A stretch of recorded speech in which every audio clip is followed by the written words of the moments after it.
your program. The forum will begin shortly. Thank you.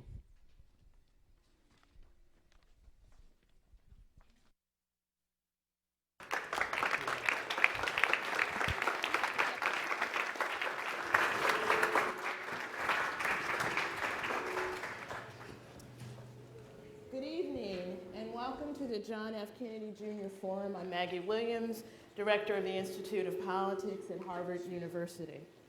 Tonight's forum focuses on Moneyball for Government, a project which encourages governments to increase their use of evidence and data when investing taxpayer dollars. I'd like to thank tonight's forum co-host, the Taubman Center for State and Local Government, the Harvard Business School Social Enterprise Initiative, the Rappaport Institute for Greater Boston, and the Ash Center for Democratic Governance. I would also like to welcome to the forum the Ash Center's project on Municipal Innovation Advisory Group. The advisory group is composed of representatives from some of America's largest cities, and we're so proud to have you with us tonight. Our moderator tonight is Nina Easton. She is the senior editor and columnist for Fortune magazine. She covers politics and economics. Easton is a sought-after commentator and a panelist and has appeared on Fox News Sunday and other political programs. And something she's doing, which I think many of you will be interested in, is the Smart Woman, Smart Power iTunes podcast series. It's original programming, which is sponsored by the Center for Strategic and International Studies. It's a weekly program, and I hope all of you have an opportunity to hear it. She is an author. Her book, Gang of Five Leaders at the Center of the Conservative Ascendancy, has been described as one of the best narrative accounts of the modern conservative movement. Nina Easton was a 2012 Goldsmith Fellow at the Shorenstein Center, and most importantly, she is a former fellow of the Institute of Politics. It gives me great pleasure to introduce you, Nina. Thank you, Maggie. Thank you for that introduction. So we are thrilled tonight to have two best-selling authors straight hot off the press, Moneyball for Government. I should also plug right now, you can download the whole copy, right? Right. Okay. Right. I don't need to introduce the two gentlemen next to me, but I will anyways. Jim Nussle was, of course, a former member of Congress from Iowa, OMB director, another OMB, and you're with the National Credit Union Association now, correct, running that. Peter Orszag was a very high-profile OMB director at CBO, knows his numbers, and is now with Citigroup. Of course, Peter's a Democrat and worked under Obama, and Jim's a Republican. What you're going to hear tonight, aside from a lot of numbers and analysis and so forth, is a lot of bipartisanship. And having just come up from Washington, where I was just telling Maggie I co-wrote a book on the Reagan administration. I'm embarrassed to say that's just about how long I've been there, except for that glorious year here. And you know, as you know, the just bitter partisanship continues there. So what's really cool about this book is not only these two gentlemen joined together, but you'll see really huge names from both parties coming together on a really important cause. So you guys, you think that the sort of staid budget process in Washington actually has something to do with the Oakland A's circa 2002. Peter? Well, yeah. The point of this book is that we can do a lot better in bringing analysis and analytics to bear on how we make decisions. And that was the basic, that's sort of where the analogy ends. But that was the key to success for the Oakland A's. It is stunning. Only 37% of federal managers have had the programs that they oversee, any program I should say, any program they oversee evaluated within the previous 5 years. Just think about that. That means 2/3 of federal managers haven't had their programs evaluated at all, or at least they're not aware of it, over the previous 5 years. It's amazing. We went through non-defense discretionary spending, which is the part of the budget that's set each year by the Congress outside of the Defense Department. It's outside of Medicare, Medicaid, and the entitlement programs, and tried to identify what share of the spending actually had any evidence backing it whatsoever. And our initial estimate was under 1%. We've updated those numbers, and now I'm going to say about 1%. But that means 99 cents on the dollar of non-defense discretionary spending is just kind of on autopilot. We just do it because we've been doing it, and we've got no clue whether it's working or not.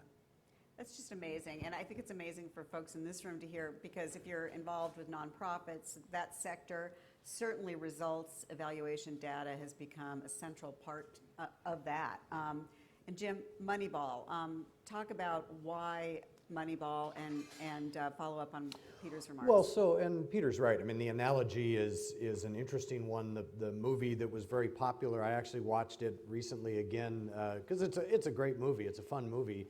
Are you guys baseball fans, by the way? I am, yeah. I grew up in Lexington, and the Boston Red Sox broke my heart so frequently that I know. But Red Sox and I know, Cubs they're back. fans. So They're I back. mean, Oh, that's- I'm oh, a wow. Chicago Cubs fan, Okay. so we're still waiting. You at Yeah. least got one. was But too the late. analogy, yeah, it could be. The analogy is, it kind of ends with, of course, we're not in a dictatorship. You don't have one manager that runs everything, and you don't have one owner that can basically make all the decisions. And so you can't control all the levers. But the point that Peter was just making is that even if you did a little bit more than 1%, you'd be on a better road. But I do think there are a couple of things that came out of the movie that also bear repeating here too, that are kind of just principle level ideas, and that is that if money is not a constraint, you, generally speaking, don't have to be very creative, right? I mean, the more money you have, the more that money is not an object, the more you don't have to think about creative ways, you just keep doing it. And I think sometimes there are some that look at Washington and feel like the constraints on the resources are not as, we print money, basically. Right. So that's the one. We print taxpayer dollars. Exactly. Yeah. So there's that one side, and we can borrow unlimited amounts to add to that. I think the second part is that, the more you can introduce information to the gut level decisions, Peter mentioned it from the policy manager standpoint. From the political standpoint, I was a congressman for 16 years, and I can tell you that if 1% was done, 0% was accomplished from the political side based on evidence. It was all based on typically special interests, gut level politics, your base, trying to show off for your folks back in your home districts, et cetera, et cetera.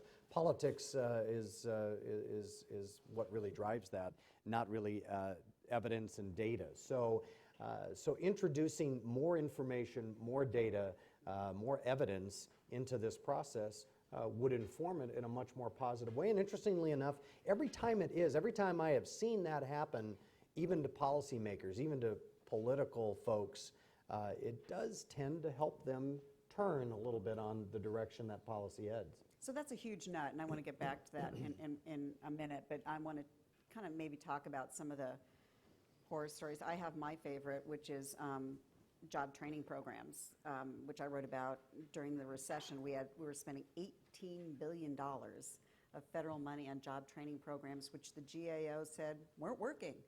We're in a recession. And what are there, like 40, And there were 47 there's like of them? 40 of them across, Separate across ones 9 that are all agencies. trying to- and yeah, it's- right. And some of them you could, you were actually they were like babysitting systems for adults. It was just pretty shocking. Yeah, but you say it that way, but so from a politician's standpoint, okay, so let's say I go out and I want to cut one of them. Yeah. What are they going to say about me, right? You're I back. must not care about people who are looking for work. I must not care about retraining. I must not care about the lower income. I don't care because I've gone in and I've challenged it or I've wanted to cut it. And I think heretofore, because that challenge came without a lot of good basic data behind it, it looked that way. So the more you can also apply information to that and evidence, I think the more it will inform the debate and will help those that want to try and push for changes, push for reforms. Peter, what are some other examples? Well, Yeah. actually, the worst examples are where, you're talking about examples where it just doesn't work. The worst examples are where it's completely counterproductive. So, for example, there's a program called Scared Straight, which some of you may be familiar with, where the thought process is if you expose young people to criminals, they will get scared straight, and stay out of trouble. Who came up with that idea? I don't know where their origins were, Google but It wasn't me. but the results show that, unfortunately, if anything, people exposed to that type of information seem to adopt criminal behavior more frequently, not less frequently, perhaps because people look at that and say, actually, that seems kind of cool, or what have you. I don't know why, but it's completely counterproductive. So the worst situations are where you're spending money, and it's not even just a waste, it is directly counterproductive. The bulk of the problem, though, is where it's just ineffective. And let me make one other point, because I think Jim's exactly right, that when you're in a world of abundance, you can afford to not really worry too much about whether things are working. Both parties have agreed to caps on both defense and non-defense discretionary spending that I think are going to be extraordinarily hard to abide by over time, with non-defense discretionary spending next year being lower than it's been in the historical record as a share of the economy since 1962. And by 2022, 2023, we're going to be significantly below that. In that environment, you can't just indiscriminately cut things. There's a great example involving a program called Youth Opportunity Grants. Okay, so this was a program that was designed to try to help young people get on a decent career ladder, provide assistance to enter the labor market and what have you before a job training situation. And an evaluation suggested that it worked very well. It increased college graduation rates and increased earnings and what have you. Here's the problem. The evaluation occurred several years after the program had been eliminated. So if you want a great example of why indiscriminate cutting is a very bad idea as the fiscal constraints become tighter and tighter and tighter, there you go. We can't afford to be propping up programs that don't have evidence and indiscriminately cutting those that, after the fact, turn out to have been great. Well, both of you, what was your experience at OMB? Did you notice this? Did you try to apply any kind of evaluation to it? Yeah, so I mean, an example, I'll give you one example, which actually now has been eliminated, but it took multiple years of effort from the Bush administration and then into the Obama administration, and it involves early literacy programs, a program called Even Start that is very well intentioned. It's supposed to help boost literacy among disadvantaged youth. The problem is, again, the evidence suggests it didn't work. The design of the program was not consistent with the lofty goals, and that's often the problem that we get in. Jim said, how can you be against job training? How can you be against literacy for low-income kids? I mean, come on. Of course we're in favor of that. But if you're spending money and it's not working, that means there's some other intervention that might work that you're not investing in, and that therein lies part of the problem. In any case, after repeated attempts to curtail the funding, we finally have succeeded in the 2011 legislation to eliminate funding for that program. Again, not because anyone objected to the objective, very contrary, just to the results, which weren't there. But it is hard slog because, first of all, it's hard to go against something that seems so positive. And secondly, the people who are providing those services don't really want to hear that it might not be working that well. And it's rare that someone who is on the ground delivering services is as interested as I think one would hope they would be in actually evaluating whether it's creating the benefit. There are counterexamples. Well, and they have the year on Capitol Hill, and you can imagine it's a ready-made press conference to go out and fight for, Even Start and literacy programs for children. I mean, it's a ready-made press conference. So, of course, the demagoguery just flies, not based on evidence, but based on emotion. And emotion is driving a lot of the decisions at this point as a result of there not being those kinds of data-driven decisions, and which is similar to my favorite part in the movie, which is really what kind of put it in context for me, is when all the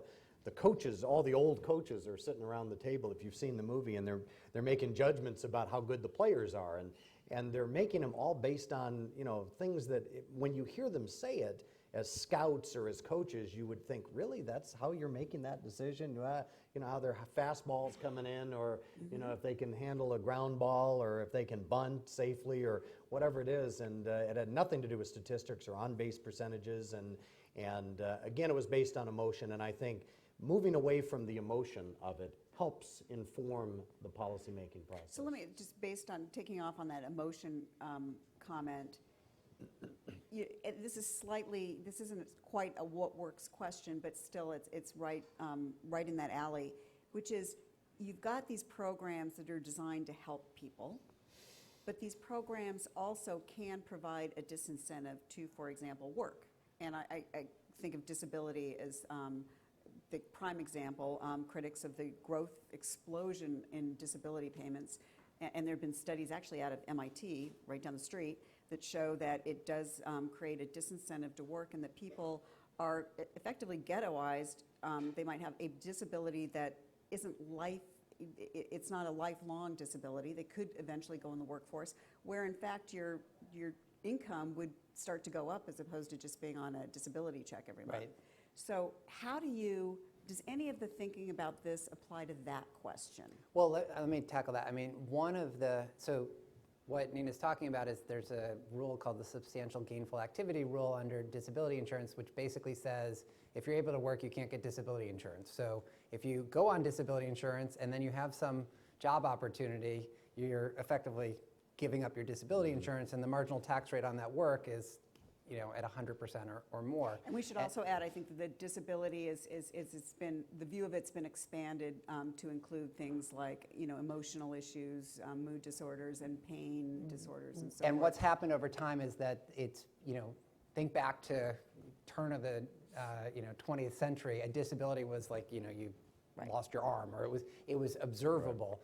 Right. The majority of cases today are either psychological or things like back pain that are legitimate in some cases, but they're really hard for someone externally to evaluate.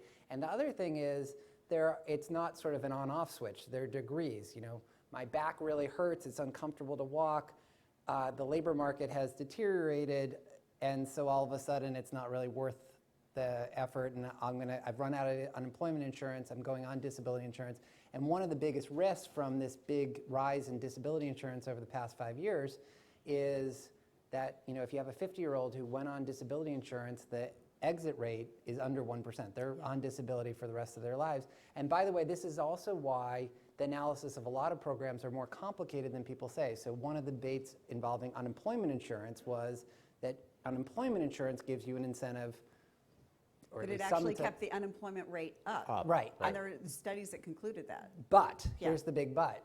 If you shut off unemployment insurance and instead people go on disability insurance, then you wind up with a much worse incentive effect, because at least under unemployment insurance, one of the conditions is you have to be actively seeking work, whereas under disability insurance, you have to be actively not seeking work. Right. So but that raises another piece of this, which is often these programs have very complicated interactions with other federal programs, and it does, I mean, just in fairness, we can be doing a lot better, but it's also the case that often evaluating, you know, doing the evaluation is complicated, in part because of all these kind of interlocked different programs that are present. And Jim, what about the question? I mean, you know, programs designed to help people, but because of the incentives or motivations they might create, have the unintended consequence of perhaps not being the best answer to their issues. Well, yeah, I mean, again, remember how the program was started in the first place. It was started emotionally and politically. And so it wasn't designed, the design at the front end, so it was wired wrong from the beginning, or the incentives were based on certainly all good intentions, not to suggest that they weren't, but if you start with a bad construction or a bad design or a bad wiring, it's going to be pretty difficult to change that along the way.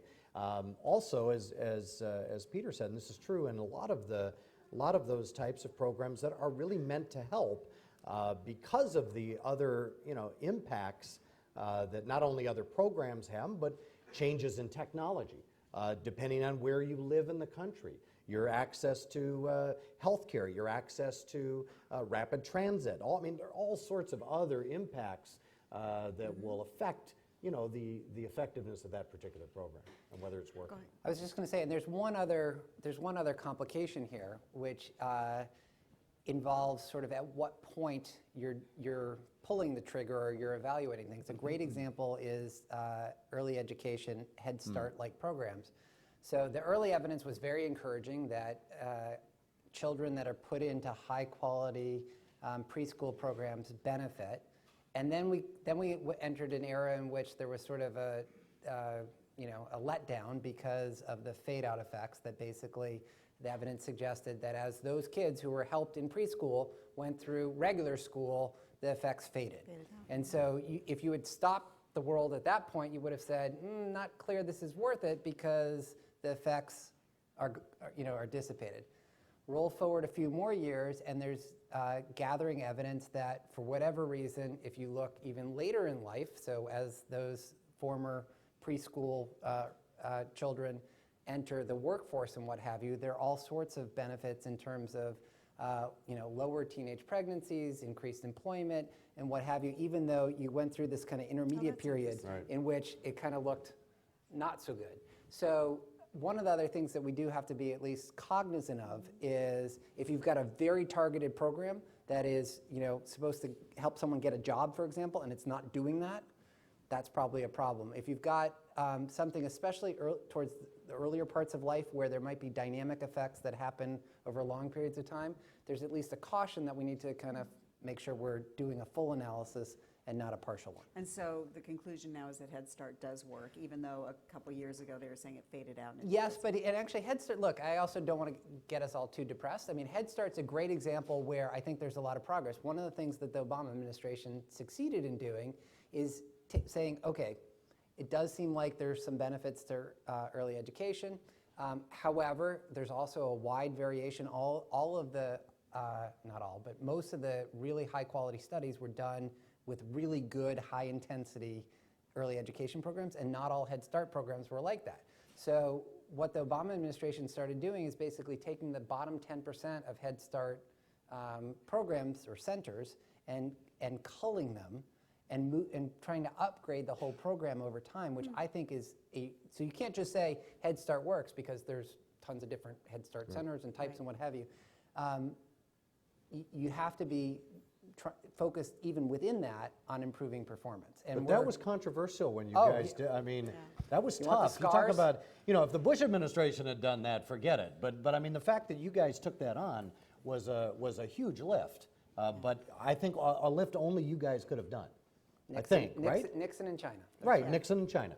I think that's right. And so what do you guys, you outlined some good solutions or at least steps forward in the book. Talk about that. What should be done at agencies? Well, okay. So first of all, this is not a cookbook. All right, there's nothing in here that you could say you have to follow this or you have to do this or this is the only way to do it. It's more like maybe a travel book. There are many ways. This is a journey. You're not going to get to perfect. The journey will never end. There's no destination that is, you can say, okay, I've been there, now I can go back. And there are things along the way that you can look at or should kind of consider as you're traveling through that journey to take into consideration. And we've mapped out through the different authors and through the folks at Results for America have outlined, and they're part of your packet that you received if you got this, so I'll refer to if you have this information. There are 7 of them that are kind of the data points that we're working on right now to try and get everyone to work on, and they form, I guess, the criteria, if you will, that we're hoping begin that journey, not an end at all, but some of the impact points, some of the data points along the way, some of the best practices.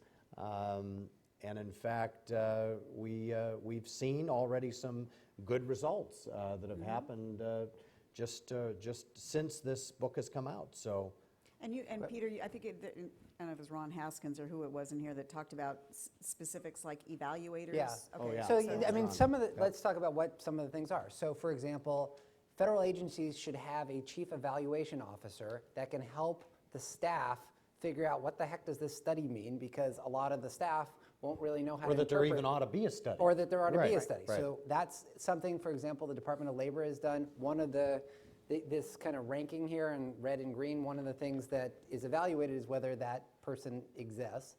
Second thing is, And they actually all do now for the ones that are, yeah, right, that for are here. these that are listed here. The second thing is that you should have a clearinghouse, like the Department of Education has put together, on all the studies that are relevant to what you're doing, so that if a staffer or whomever wanted to get all the evidence on Head Start, you're not going out and doing Google searches. There's a place you can go Yeah. that has them all collected, easily searchable, ranked by the strength of the evidence and what have you. And frankly, we have put a lot of federal money into many of these evaluations. They should be, not enough, but Yeah. we should be gathering them together like the Department of Education has done. Another thing, we talked about money being set aside for evaluation. So we propose that basically that you should be doing, for any new spending that you're doing, you should set aside a penny on the dollar, 1% of funding, devoted to evaluating the other 99 cents. Simple principle, you're going to start doing something new, let's at least put in place the structure to make sure it works. So, and there's plenty more, but the point is, there's a lot that we could be doing to bolster the Moneyball for Government agenda. But ultimately, I should also say, ultimately, where the rubber really hits the road is in the congressional process, and that ultimately is up to all of us as citizens to basically be saying to our members of Congress, this is what we want. We actually want a government that is based on evidence and that is effective and that works, and we don't want to be flying blind like we have been. And how much traction is this getting on the Hill? Relative to what? No, I mean. Yeah, that's exactly right. I mean, That's is the right anybody question. talking about this? Yeah, in so either yes, party? Paul Ryan and Yeah. Patty Murray have co-sponsored. Okay, so Paul Ryan, conservative Republican, Patty Murray, liberal Democrat. Correct, have co-sponsored legislation that would form yet another commission, but this one I think would be helpful, to basically promote many of these other measures that we were talking about. So there is progress. You mentioned Ron Haskins before. He just came out with a book that documents the momentum that is building in the executive branch for doing much more of this stuff. So yes, all these places that we list there have some form of chief evaluation officer. That wasn't true 10 years ago. And he documents, and the Head Start culling that I mentioned, or the programs in the Department of Education to move towards evidence-based policymaking. There is action, it's just we're starting from such a low base that a dramatic improvement is still insufficient. And there's a thirst for information and data and evidence that's, that's good and can be actionable in the Congress. I mean, now you can imagine that there's a lot of information. So do you trust it? Is it accurate? Is it good? Is it actionable? All of those are important factors. And is it getting to everybody in a way that's usable? Part of that is a process issue. This is not the first time these issues have come forward. We were talking about this in the back room, that the Truman Commission, the Grace Commission, there's been a lot of bills, there's been reinventing government. That was actually the one that I remember the most, that kind of had the most traction. It did for me. It was bipartisan. It was the Clinton administration. It was working with a Republican Congress. There was a lot of And I should add, momentum. run by Elaine Kmark, who was used to have an office up here and taught at the Kennedy School. And that, to me, gave a lot of the Yeah. foundation. President Bush came in and did something called the PART program, Program Analysis Rating Tool, which tried to kind of figure out a toolbox to work on this. And the Obama administration took that and ran with it and did a much better job. And now so there's a thirst for it, but left to their own devices, they sit around like the coaches evaluating players, and it's a gut level decision based on politics, because it's usually rapid fire, and it's usually not something where the information is just immediately available. So when it's baked into the process, the way we're asking it to be part of every analysis and every even budget submission, and the analysis of the program to begin with, that will help so that it's informed completely as part of it along the way. So, as we all know, discretionary spending is not the biggest chunk of spending in the old government spending pie. Let's talk about, well, this is discretionary spending, but still big ticket items. The Defense Department, how are they doing? And then I want to talk about entitlements. How does the Defense Department rank on this? Well, it's really hard to Yeah. evaluate the return on most defense spending because you have to be conducting some counterfactual. So where people go instead of evaluating the effectiveness of defense spending, is to a more narrow kind of operations research type of, are we purchasing things as efficiently as we can? And the evidence there suggests that, I mean, the famous, $500 hammers and what have you, that there are plenty of problems in the procurement process. That's related, but I think kind of distinct question from, is the program itself worth it? And there it's just very hard to do you're not going to do a randomized experiment of half of you get defense protection and half of you don't. Good luck. Right. But there are ways there are some incremental ways that could be baked into some things, I suppose, as it begins. But no, heretofore this has not been an area that has had much of that kind of evaluation. In fact, it doesn't even get an official audit. And then there's that big fat part of the pie, which is entitlements. Yes. So entitlement reform, to me, is the most explosive politically to do anything about. I got a personal feel for what the White House pressure is on the Obama White House when I wrote a column about reforming entitlements, and it seemed like a plain vanilla kind of standard, most of us in this room kind of all agree with that, reform entitlements. And I was just spammed with hate mail. You can't touch Medicare, Social Security, Medicaid. You just can't to touch some mine. You can touch yours Yeah. over there, or that one, but not mine. That's the reason. How does this apply to that? Well, let's talk about the biggest one, which is Medicare. And actually, there's been, just to be clear, there's been several years now of very positive developments in terms of very low growth in Medicare. That having been said, I think the evidence is compelling that we waste a lot of money in Medicare, that maybe as much as 30 to 40% of Medicare spending doesn't improve health outcomes. Now, Give an example of that. So the best evidence on that comes from several things. One is the massive variation across different parts of the United States. There's been a running debate about whether, so some parts of the US spend 2 to 3 times as much for each Medicare beneficiary as other parts with no better outcomes. Right. Suggests a lot of potential waste. There's been a big debate about whether that's because the patients in those higher spending areas are sicker than the patients in the lower spending areas. And I think the most compelling evidence against that proposition was recently done by Amy Finkelstein, who is co-director of JPEL North America, which is also doing great work in this area, and I'll come back to that in a second. But what she did with a co-author is say, let's look at people who move. So you move from a low spending region to a high spending region, or you move from a high spending region to a low spending region, and all of a sudden spending on you jumps, either up or down, depending on which direction you're moving.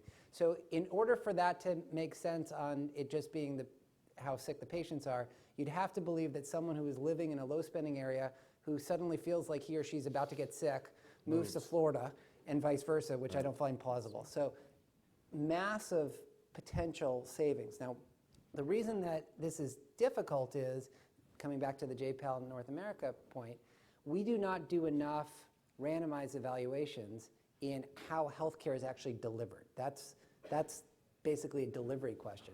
So what Amy and co-authors in a different study found was that something like 80% of the published findings in drugs and devices, so a new drug, based on randomized experiments. Only 20% of the published findings in healthcare services delivery, like should we have this kind of hospital or this kind of insurance or what have you, based on randomized controlled trials. So the quality of the evidence that doctors deploy in order to figure out whether they should be calling someone up twice a month or 4 times a month after they're discharged from the hospital is much lower than the quality of the evidence for this drug versus that drug.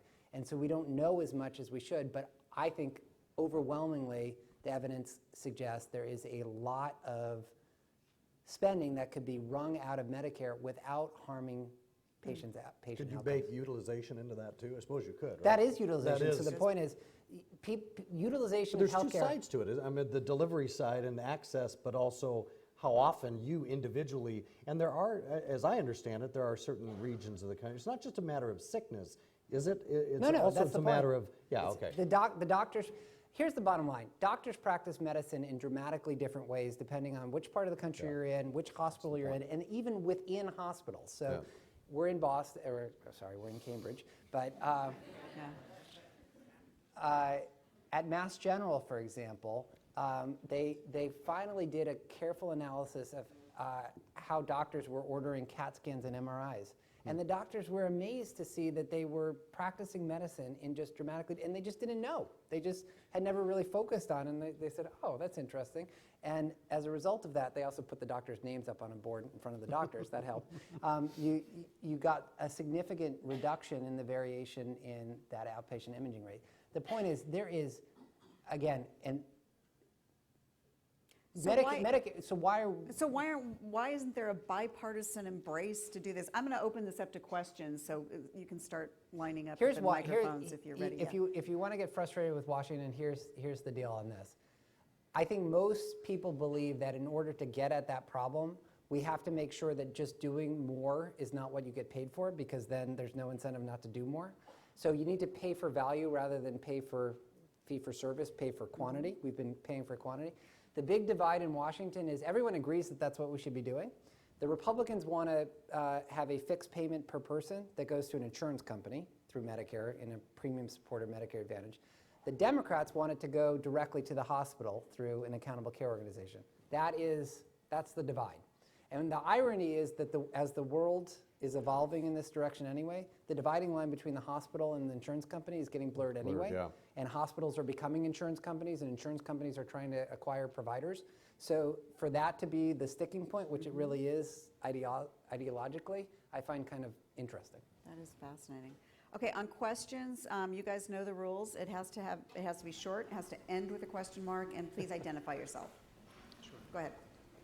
Sure. Good evening. My name is Matthew Kennedy, and I'm a National Security Fellow here at the Kennedy School, as well as a U.S. Army officer. I'm also a Boston Red Sox fan. So my question has to do with the national deficit and the enormous national debt that we have right now, which is generally on par with the gross national product. In the context of the medical examples that we've heard, I understand the diagnosis leads the prescription. The diagnosis is we spent more than we brought in. What would be your first 2 steps in the prescription to solve the problem of our national deficit? I could start. Well, first, you do have to realize things have gotten better. The deficit is under 3% of GDP. The trajectory is much more stable than it was a few years ago. And that's in no small part because of what I mentioned earlier, which is the rate of growth in Medicare spending has fallen dramatically. Last fiscal year, Medicare spending was up 2.8% nominal, which means you take out inflation, you take out beneficiary growth, real per person spending in Medicare fell. What we need to be doing is doubling down on that. We can do Social Security reform, we can do this, we can do that. There is no single thing that is going to change the fiscal trajectory of the United States more than if we can succeed in wringing more of that waste out of healthcare. And to do that, I think we need 3 things. One is we need to move away from paying for quantity towards paying for value. We need to further digitize the system because that enables lots of additional changes. And we need to introduce, and we are doing this, but we need to do more of it, introduce more transparency and more consumer awareness of what things cost and what the consequences are. An example which is politically explosive is the fact of the matter is that there are places that require advanced directives. So Gunderson Lutheran Hospital, for example, hospital system in the Midwest. If you're admitted to the hospital, you have to tell them what you want to have happen to you if things go south quickly. That is the ultimate consumer-driven healthcare. And it turns out that without being pushed. Are you a death panel? Is that what you're talking about? I'm talking about allowing people to decide whether they want to stay in the hospital or go home. And the fact of the matter is about a third of people voluntarily choose that they don't want all this stuff happening to them at the end of life. They want to be able to go home and be remind us how much of healthcare is spent on that last year so of life. about a quarter of Medicare spending is in the last 6 months of life. The problem is beforehand you don't know whether it's the last 6 months or not. So that's the difficulty. But in any case, what I would be doing is focusing as much energy as possible on building on this positive trend, which we are at some risk of having evaporate because we don't double down on it. We need to be very forceful in all three of those things, and there's nothing else we could do that even comes close, in my opinion. Question up there, sir? Yes, Bill Carlson, previously a technology executive, currently retired. Metaphors are wonderful things, but they can be fairly misleading. I love data, I love analysis, but I would argue that government doesn't have a simple win-loss objective function like baseball does. And furthermore, I would argue that most of what government does is to change the rules. Okay. Do you disagree, and if so, why? Thank you. Jim? I don't know. I think we had a losing year last year in the government, so I think you can put it on a win-loss record. Going to the question before and adding them together, I think part of it is this breakdown of legislating, of operating the mechanisms of government. I mean, right now, you know, you're no longer a legislator. You're an activist. That's what you go to Congress to be. We have people running for president that have never passed a bill, and that's what they're claiming on their resume is their. And I'm speaking mostly of the Republicans. You know, so actually, I'm speaking only of the Republicans when it comes down to it. I think Secretary Clinton actually passed a bill. So no, that's part of it.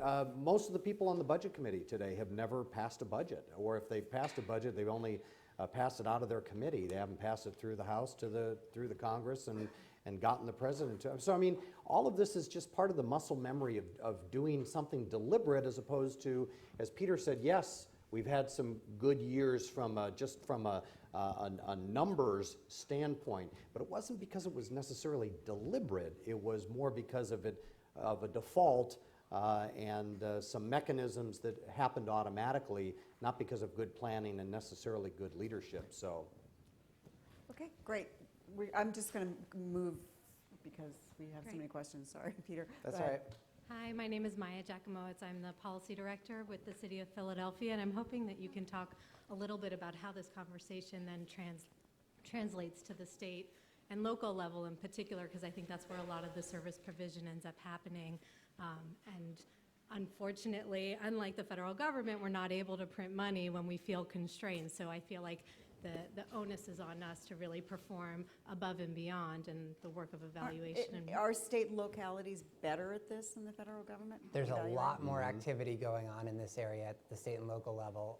Everything from social impact bonds to Centers for Economic Opportunity, which is a New York City thing that evaluates programs. I'll put in a little advertisement for my employer, which the foundation at Citigroup is working with some of the folks here on spreading some of those best practices. So it's more exciting, frankly, at the state and local level because stuff is happening than it is at the federal level. And I just say, again, there's a lot that you can do from much of learning from other cities. The Bloomberg folks are promoting. I mean, there's a lot of kind of energy in this space, in part because you're on the ground and you know it matters and you've got to deliver results. we just announced today that the mayor of Boston has become a Moneyball superstar. I think all-star. That's the word. Awesome. Superstar too. Why not? Let's make that the moniker. But so yes, we're working with cities and states on this, and Peter's right. Some of the best activity is happening at the localities. Right over here. Lerner, senior faculty here at the Kennedy School, and among other things, I teach evidence-based decision-making. So I wonder if you could comment on what you think is necessary in terms of building up the human capital from an education perspective till we have a government that is really knowledgeable in how to evaluate evidence, what the differences are between a correlational design and a randomized field experiment in terms of the conclusions you can draw from it. Because we find when we're teaching everyone from undergraduates on up to senior executives in government and military that there hasn't really been a core piece of training that focuses on understanding methodology and the causal conclusions one can draw from different methods, very little on statistical training. And so what do you think we need to do here at the Kennedy School to help provide the educational basis Great question. for a Moneyball government? Great So, question, go ahead. Peter's chomping at the yeah, bit. 'cause here I feel I'm very energized about this. I think it has to start well before students get to the Kennedy School. And the way that we teach elementary school students, it needs to be dramatically revamped. I really don't care if my kids know trigonometry. I want them to know probability and statistics because Absolutely. The skills that they're going to need later in life, it's very unlikely that they're going to become engineers. Well, maybe, but whatever walk of life they're going into, they're going to need probability and statistics.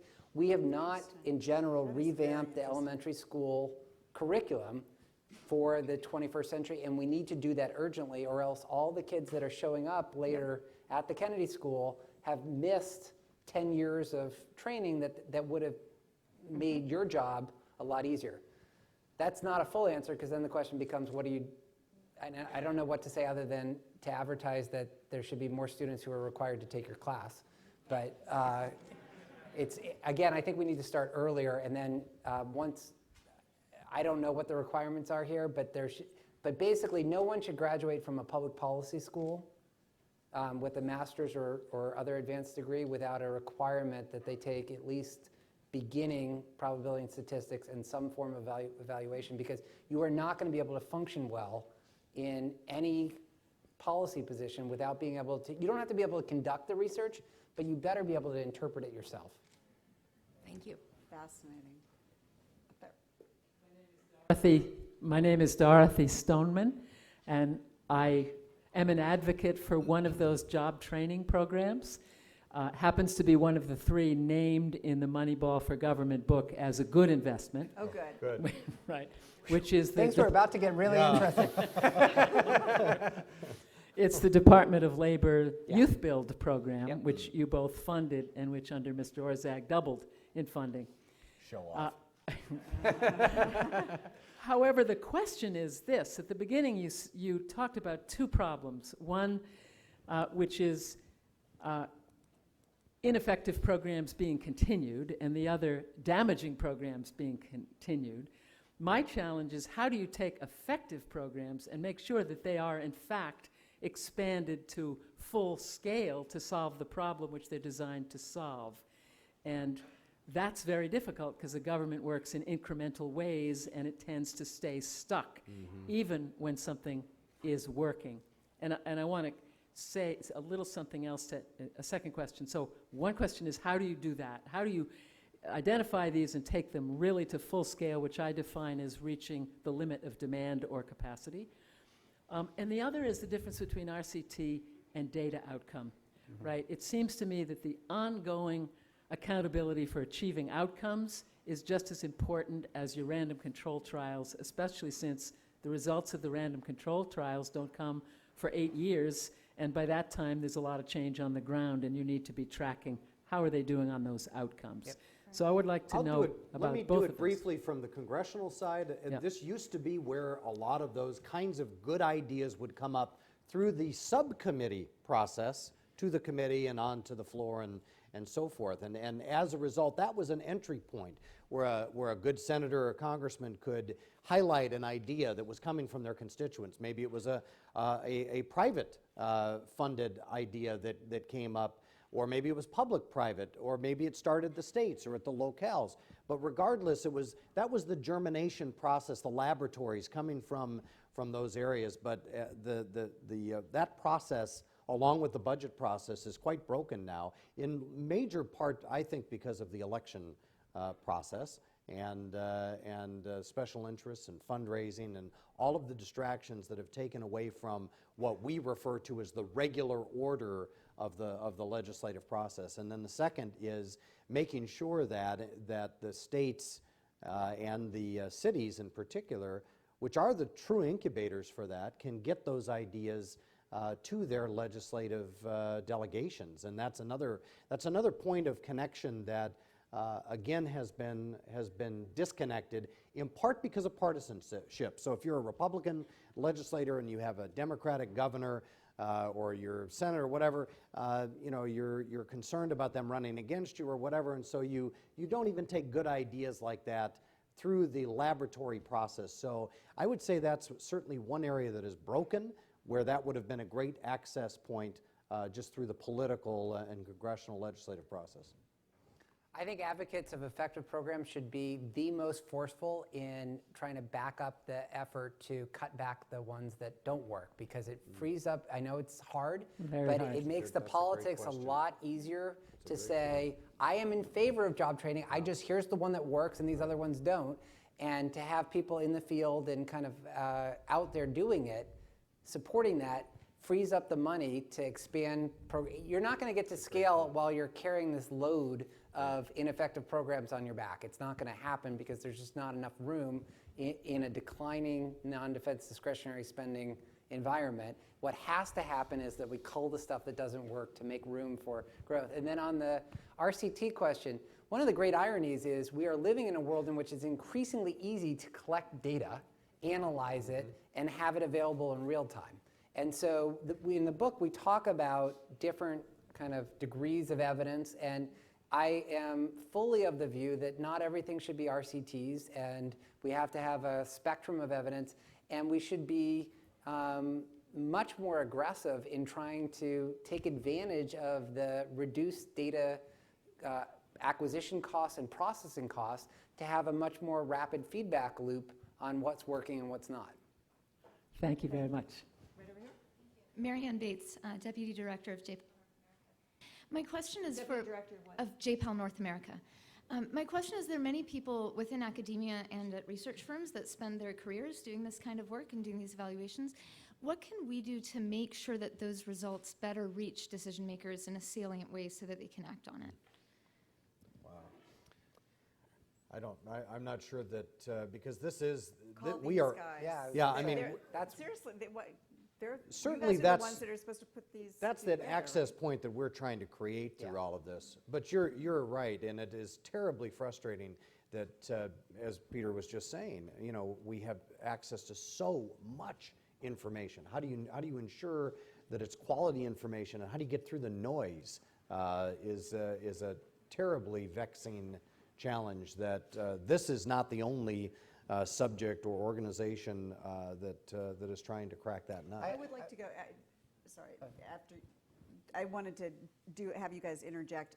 Is there a, it's your organization, is there a way to feed these ideas better? Sorry, Peter.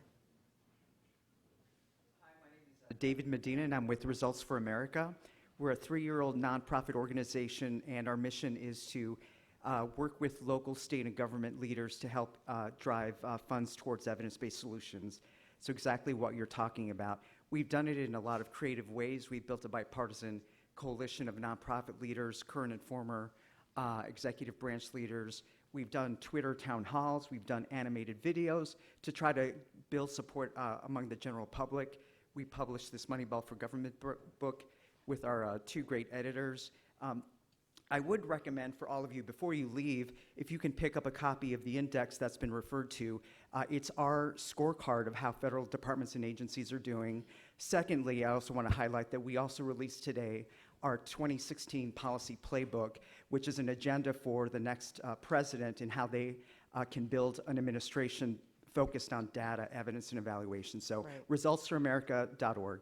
Peter? I was just going to say, I actually would say to the researchers, spend your time doing the research and lean on groups like this, and then the rise of analytical journalism.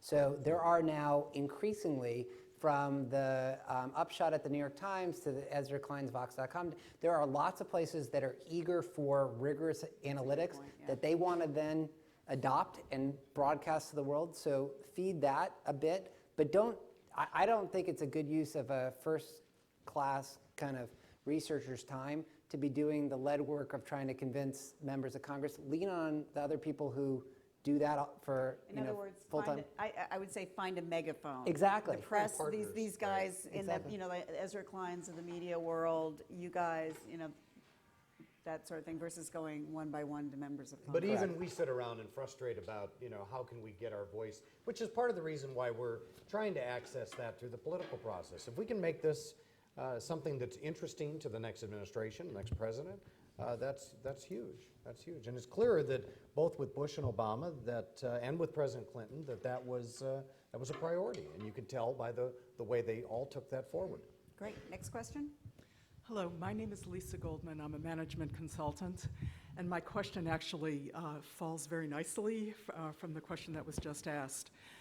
You're talking about putting research into practice and the best ways to do that. And I'm wondering, do you think it would be possible, given that the federal government funds or partially funds so much research that happens in this country, what do you think of the idea of requiring all recipients of federal funds to report their findings back to some kind of centralized clearinghouse, like what you talked about the Department of Education doing, that would then be a central location for not just federal employees, but people in Congress, citizens. We need citizens to be better educated, so our politicians will be more forced to tell us the truth.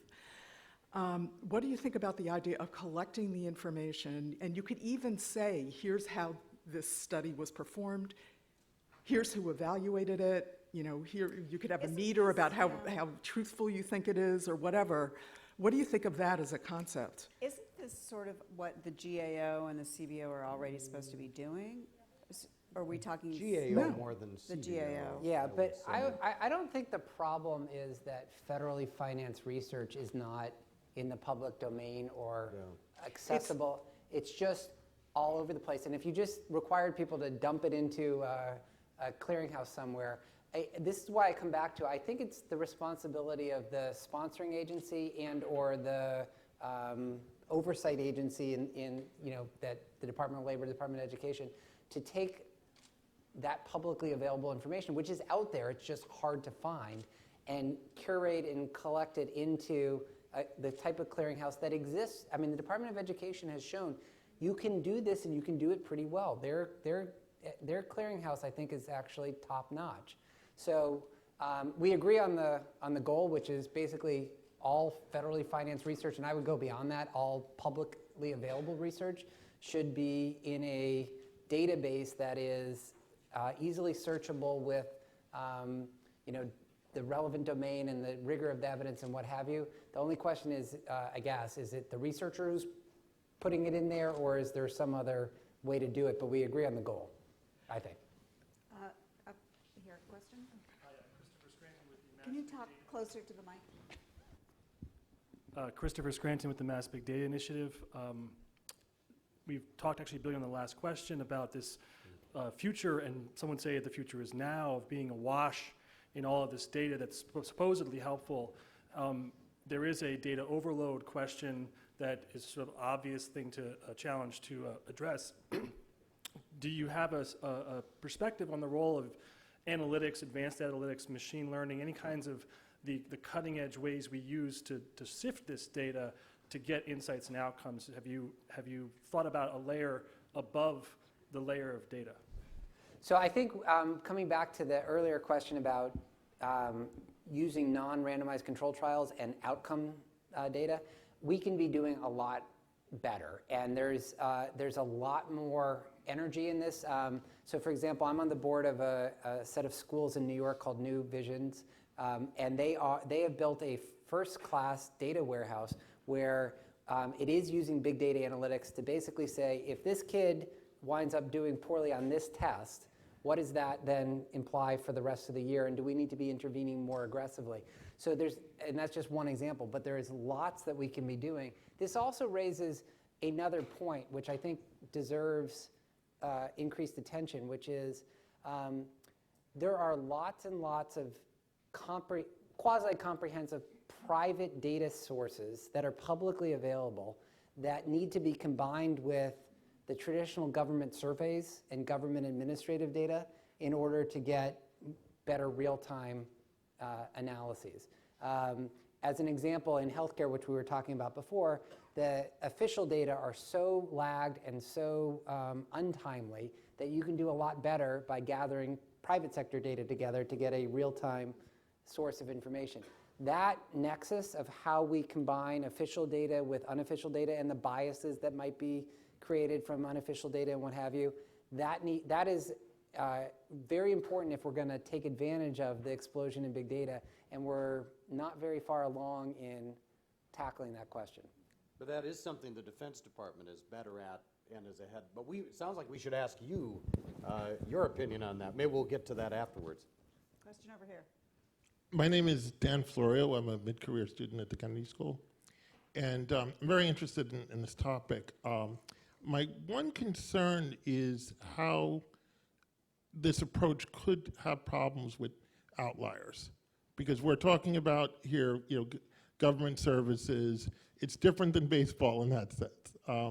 If there's someone who, if there's a program or practice that works poorly overall, it could have a dramatically positive effect on particular subgroups of people. And I guess if you can just address that.